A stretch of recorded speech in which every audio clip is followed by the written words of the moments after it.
We're at the well, I can't even talk, Rainbird booth, aren't we? Yes, we are. Rainbird. I have Rainbird all around my lawn. Have some of those. I've still got the ratcheting ones. I've still got. Oh, you still got impacts. Yeah, I like those. I just happen I think my dad does too. Yeah, the old impacts. But we're the lawn pros. But we decided to interview the irrigation side of things because we have guys that do it. And you guys got some exciting new products here at the Expo this year. So what is your all-in-one zone control? It's a new product, and what inspired you guys to develop it? So one of the things that is an inspiration for this was if you look at today's world of control zone kits, Sure. They're generally all assemblies so that you get the feature set. You assemble a pressure regulator and a filter along with the valve. It ends up being longer, takes up quite a bit of space, but it also, anytime you're doing connections, that's an opportunity for a failure. So an installation then becomes more challenging. You've got different parts, pieces to assemble. So the all-in-one is a single unit designed with all of that feature set so that it's more compact and it's also more reliable longer term. I mean, compact, that's pretty key though, Greg. I mean, we all like things compact, not like giant taking up space. So this really does, okay, for contractors. I mean, we don't install them, but what was the big problem that you're seeing with contractors, and how does it solve it, just space-wise, the functionality? Space-wise, this is small. It fits very nicely into a mini standard valve box. Some of the other ones that are out in the market, you can squeeze them into that box, but this is going to fit comfortably into that box. It also will fit in, you can put multiples into a standard valve box. Wow. So you've got fewer valve boxes if you want to assemble them all into, one larger box, or you can put them into those small boxes, which then makes it less expensive, easier, etc. Yeah, What do you think, Rick? Yeah, contractors are always looking for ways for efficiencies, and cutting costs is one of them without cutting performance. So with this, it's going to give them the ability to use a little bit smaller valve box. It's going to resonate into a cheaper price. Okay.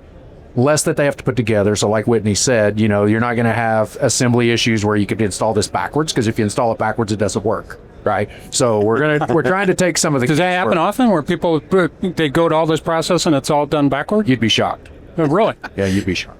We install things backward as lawn care guys all the time, right? I've done stuff like, that's not the right way to put it on. So that would be frustrating from the contractor standpoint, where he's got somebody help him out and he does it all, lets them go ahead and do it, and just slow down the entire job. Yeah, because he can't go back and charge for that mistake. No, he's got to make it right, which is costing him money. So we're just really trying to work on those efficiencies and speed up that install. Okay. Take all the guesswork out of it. All right. Well, I'm sorry. Introduce yourselves too. Tell us, tell the audience who you are. Let's go ahead and do that first. Good point. My name's Whitney Brown. I am a marketing manager in our landscape division at Rainbird. Awesome. Okay. My name's Larry McAmis. I am the strategic accounts manager. I cover the national accounts throughout the country. Okay. National accounts are large contractors. The world we're living in right now with all the acquisitions and the mergers. I've got a counterpart that we focus on those types of contractors across the U.S. All right. That sounds good. So this particular product, is this more for the commercial end, or is this like residential too? I mean, it's more for the commercial. Okay. It's got it's the base of it is our basket filter, which has got more capacity than what you normally would see in a residential zone, and it is priced in line with our wide flow kits, so those tend to be more commercially applicable. So this could work though in a residential setting if someone wanted to basically install one, right? And so they say that this reduces the number of valve boxes. How does it cut down on that? So with this, because it's got the smaller footprint, you can actually put a couple of them into a standard valve box, or even up to 3 or 4 into a jumbo valve box, depending on how you've got them laid out and oriented. So, more valve boxes equal cost, and so we can, you can see the one kind of a little bit behind you that it is a pretty small footprint, fits inside that smaller box. You guys are more accustomed to the standard valve boxes, right? The big rectangular boxes in a yard. Oh yeah, big time. You see those out there. This just helps alleviate some of that. Okay. And you could have multiple zones inside of one valve box. Okay. All right. I just stumped me out. You were going to start to show a filter here. I was going to ask you about that. Inside of here, we're going to have the inlet sides of the ball valve where it's going to be pre-installed. So, that's the first indicator that you got to install it this way. We also have an arrow on here printed on the body. Okay. So it's, the water flow is going this direction. That's the way it goes. You've got your filter in here, and somebody has so keenly jammed it. There we go. So you've got your pre-filtration. Okay. That's going to come before you've got your diaphragm on the valve itself. Okay. This comes from one of our golf rotors that's been around for 30 years. Oh, wow. It's great technology, dirty water. So with this application, it's going to typically be when you guys are coming off of a lake or a pond. Okay. So a pump system is going to be putting in some dirty water, going into drip or a tree bubbler zone that has small emitters that can't pass that large of debris like a sprinkler, a normal rotor or a spray can. All right. How often do you have to replace that filter? Do you have to, or? It's all kind of dependent on the water quality. Okay. All right. And then doesn't look too difficult to replace. All you do is unscrew that. And Unscrew this, turn this off first, the ball valve off first. you don't want that water shooting out at that you. water shooting out at you. That would be fun. Yeah, it would be fun. Be comical to video. That might be a good clip for you guys. Oh, man, you know what? We should do that, Greg. You know, just this water would just be shooting out everywhere. Right? I clipped somebody's 100 times I've been across this lawn. Some reason I hit their sprinkler head. And I had to tell her, look, I'll come back tomorrow and replace it for you. And she said, well, I can still run it. I said, well, unless you want a 30-foot fountain, you can run it. But anyway, so that's kind of fun to see that. So, no, that's kind of neat. I didn't know they had the filters in them. I've never seen. They had the filters in them either. So just a note on the filter too. You use the term replace. You can clean that filter. So it's a stainless steel filter that you can clean out. So you pull it out, clean it, but replacement is very infrequent. Oh, okay. So that's neat. Generally, they're durable for the long term. Wow. So down the road maintenance on this, what could fail or potentially go wrong? Or it seems like it's pretty compact and easy. You could potentially have, a large stick, that gets tree stuck root there. or something.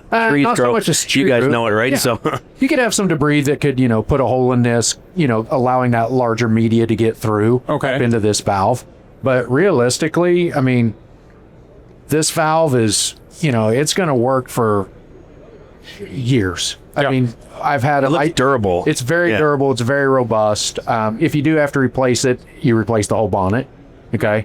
So outside of that, the only other thing that typically can fail on one of these would be a solenoid due to a lightning strike. Oh man. Okay. And then you're going to get into electrical troubleshooting. This is considered the bonnet? Yes, this is the bonnet. It's got a flow control handle here. That's the solenoid. Okay. And then you've got your pressure regulating dial right here. Okay. So it's all preset at 40 PSI. So that's what, we recommend that these low flow drip zones be operated at. Okay. So if you've got 75, 80 pounds coming out of a pump station or off your, water supply, this is going to regulate that down to where the system's going to operate correctly. Oh, good. How are you guys able to shrink all this hardware down and still have it manageable? Because you have stuff that gets so small, it's hard to take it, but this is in a manageable zone where it's not like crazy big, but it's just small enough where it's swift, right? It's just cool. It's like ergonomically friendly there. That's what I was trying to say. I would say that it is about our engineering team is just super creative and thinks through how to do these things. It's wild. We had the idea. I had a guy tinkering with it. He showed it to me when he was playing with it at his desk, and it was like, okay, this could hit it. Let's keep working it till we get it to where it works the way we want it to. Okay. And that, you said that's 30-year-old technology that you're using with... I mean, it's been upgraded, but we originally designed it, in the golf division. And it's on almost every Rainbird golf rotor that's installed around the world. Okay. Honestly. All right. So you guys go everywhere. I mean... Yeah, we're a global company. Okay. All right. So it's just, Rainbird I've heard for years. And how long ago did Rainbird start? 1933. Oh, wow. 1933. Okay. Yeah. So coming up on 100 years in a few years. Oh, wow. Kind of like a staple here in the industry. Us lawn guys are only familiar with it when we keep lopping all the sprinkler heads, but that's crazy. So really with this, you can really reduce the number of valves because I guess technology and everything is just going crazy like the past 5 years with AI and like everything out. Like everyone's kind of had to get a hold of this, but this is that's quite interesting. So now does this release this upcoming year then? Yeah. They're talking about that. So yeah, it's going to release early in 2026. And they're first rolling out, and it's first being rolled out here at the Expo. So yes, this is guys want to come see it. How's it been received? Very well received. Yeah. Okay. guys are excited for the size of it then, or what is that what they're really keying in on, or is that? I think so. That's generally the Yeah, response. it's the size, the serviceability. You know, you don't have to dig it up. You know, We can install this, right? Yeah, I mean, it's pretty simple. Most here, so. Yeah. But no dig, no dig repair on it to service it. You know, pop the top off a valve box, straight up here. Like I said, shut the valve off, and then you I can. like how just tiny it is. The shut off too. Yeah. So for the dudes, walk us through either Whitney or Larry.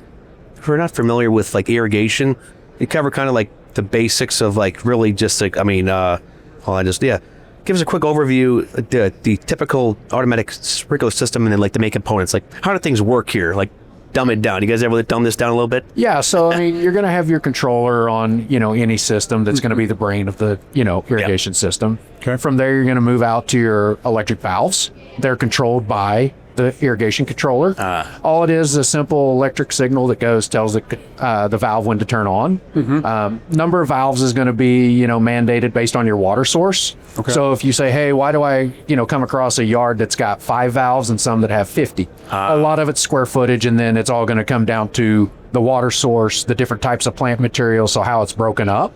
And then that's how you're going to deem how many valves you've got. Okay.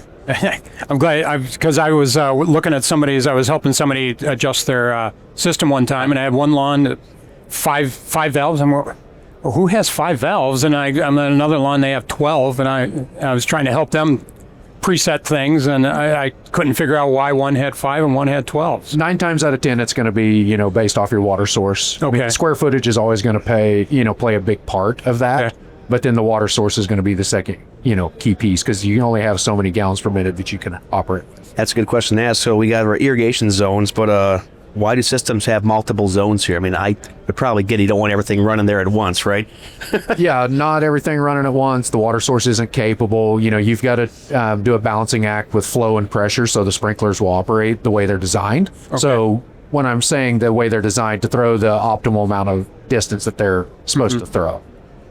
How is that? And then trying not to sound repetitive, how do they determine the water source's power to be able to throw the water? Does that make sense? So a contractor will come in. They can do a pressure test at the house. Okay. You typically need to do it what's called dynamic pressure with water moving. Okay. So that's going to give you what your true pressure is while it's operating. Because when you've got water that's not moving, you just go to a spigot, put a pressure gauge on and turn it, and the water's not moving. It may tell you you've got 80. But as soon as that water starts flowing through, your pressure is always going to drop.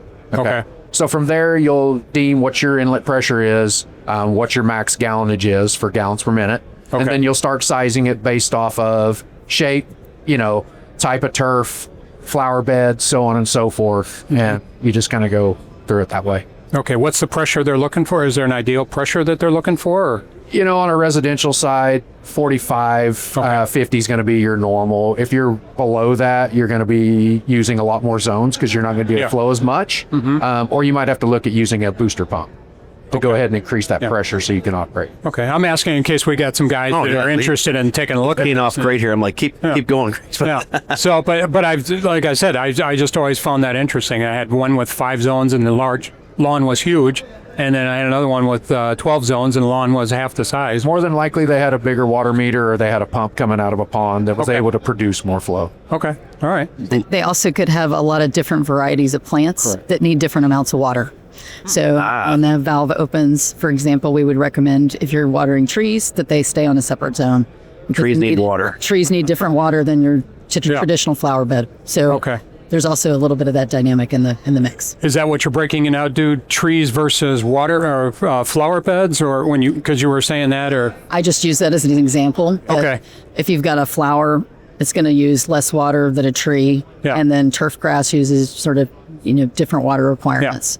So that's another thing that you can consider in how you set up your zones. Okay, because I was when you said that, I was thinking, do the guys now have to know what kind of plants that are going in these beds and that as well? It's preferred up front if you've got a landscape design. It just makes it easier for the irrigation contractor to come and do it.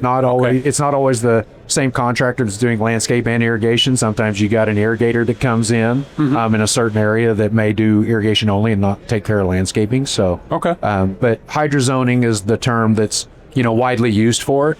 And it's just looking at, like I said, turf type, plant material type, and then your flow. That's a lot that goes into this. So walk us through here, both of you guys, the different types of sprinkler heads. Greg and I see a lot of them. But what are the kind of the like 101 main types that are kind of out there for as residential like kind of use there? So like different methods. Yeah, for most of the part, you're going to have rotors and springs. Sure. So a rotor is going to be one that the actual turret pops up and it oscillates. Okay. So it's going to be typically your longer throws, the 30 to 50 feet. Your pop-up sprays are going to be, your closer in, small between your curb and your sidewalk, up around your flower bed, even in the flower bed. I mean, we have sprinkler bodies that go from an 1802, which is one of our smaller 2-inch pop-ups, to an 1812, so it's going to pop up 12 inches. So yeah, see some of those like really long ones. I'm like, they're obnoxious, right? But they're tall, but they got to get the flowers right. So correct. Yeah, I've taken a few of those out that didn't go down. And then you've got drip. And then you've got drip, so we've got the drip tubing that's got the emitters that are already spaced at 12 or 18 inches. Okay. They've got specific gallons per hours that they'll put out at each emitter. Those are going to be subsurface in the flower bed, or even in some markets, turf. Like where I'm from in Texas, we're mandated in 4 foot or less Bermuda to do drip. Should we talk about the installation, Greg? Remember when we were aerating and we destroyed... Why don't we tell them about that? Well, funny. We were just talking. Evan, it was aerating. We were going down about 3 inches, and my client. It was my client, and we team up sometimes on aerations. And calls me up and says, "Greg, you hit our lines." So I'm like, how what? How could we hit your lines? They're 8 to 10 inches down, and we were only going 3 inches. And he said, "No, you hit them when the guys turned the sprinklers off. When they blew out the lines, you could see those big bubbles." And I said, well, they're already off, so let me come back in the spring and I'll dig it up and see what's going on. And I said, there's no way we hit line. They must have they weren't blown out the year before correctly. Right. Well, we get there, I turn it on, it's big bubbles, and so I dug it up, and sure enough, we hit it.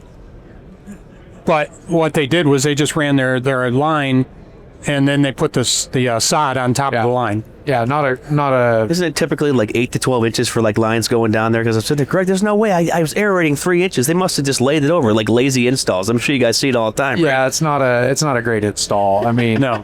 12 inches typically is the industry standard. You're going to find some places that are rocky soils that you just can't go that deep. But you should never be aerating unless you're doing a deep tine application where you're ever going to hit. No, I was one time we can't get blamed, Greg, right? Yeah, I was slightly disappointed when I opened. I said, "Look, I'll fix it. We hit it," but I said, "Your underlying problem is your sprinkler. Whoever installed, they did a bad job."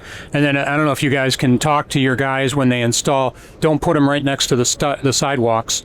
Yeah, we tend. So this is a great question for that. There, so we accidentally run over the heads all the time. What advice, from Rainbird's perspective, can you give to help crews avoid destroying them? Like, what's the proper way to handle one if we do break it? Like, obviously they tell the client, but sometimes I've noticed I've been mowing and they pop up and they don't fly down, so I mow it right over. It's like, that's not really my fault when it didn't actually pop back down. But what's your advice? Fortunately, every now and then you'll get some debris, or the internal's been scored by some sand or whatever on enough time, so they might stick up. And I mean, that's with any manufacturer. So burying them at grade is the typical install practice. We've got some people that talk to us about, well, we hit these with our stick edger all the time. That's why I was saying is put it an inch away from they put them right next to the concrete, or they don't install them deep enough though either. It's like you should don't have them too deep. Have them like the head should be level with the grass, correct? So when you mow over, you don't mow it right over. Should be level with your soil media. Over the years, as thatch builds up, you guys being more of a mowing service. Yeah. That biomatter is going to build up, and you're going to have that thatch layer. So then the sprinkler's not going to go ahead and pop up and perform correctly. So some people may go in and either raise the sprinkler heads, or they'll swap them out to the 6 inch, because the 4 inch is typically the industry standard that most people put in. Yeah. But you go in and retrofit it, put in the 6 inch pop up, which gets it back to grade, plus it buys you a couple more years. Interesting. Okay. Wow. And those are the ones I take out. Yeah.